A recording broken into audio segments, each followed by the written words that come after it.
بلوچستان کے شہر گوادر سے ہمارے گدروشیا پوائنٹ کے نمائندہ عبید اللہ بلوچ کی رپورٹ کے مطابق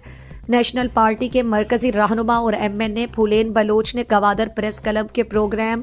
حال احوال میں بطور مہمان خصوصی گفتگو کرتے ہوئے کہا کہ بلوچستان کا مسئلہ سیاسی ہے، لیکن بدقسمتی سے بلوچستان کے مسائل کے حل اور امن کی بحالی کے لیے کوئی میکانزم سامنے نہیں لایا جا رہا ہے۔ صرف ایک میکانزم پر عمل کیا جا رہا ہے، وہ ہے آپریشن، لیکن آپریشن سے جو ہے وہ بلوچستان کے مسائل حل نہیں ہوں گے،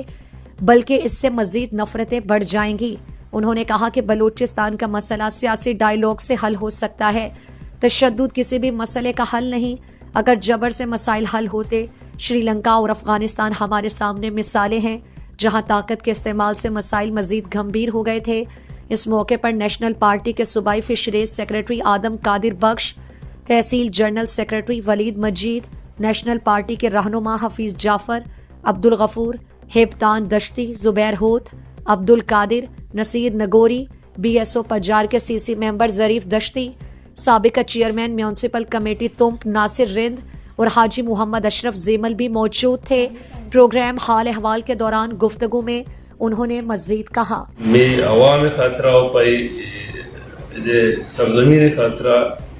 امن اور بحال کرنے کی خاطر جو خاصے مضبوطی میکنزم نیستے اور صرف یکی ایجنڈا ہستے کہ جی آپریشن معاشن وقتاً بوقتاً ارجع کہ میں ادارے تو ڈسکشنی بوتا اسمبلی فورم بوتا گا باقی دیوان کی بوتا گا معاشن سمجھارنے کی کوشش ہمیں کرتا بھئی یہ دا دنیا ترجع کے شکچارے ہوتا کہ ایوڑے آلات بوتا گا جنگ و جدل بوتا گا یا وہ دا تحریک کی بوتا گا آئینہ وہ آپریشن ختم کرنا ہوتا آئینی وسطہ سیاسی ڈائیلاگ ہوتا سیاسی طورانی راہ متعین کرنا ہوتا گا تب جا کر خدا امن آتا سری لنکا افغانستان یا دونی سے بھی داستہ رجلتا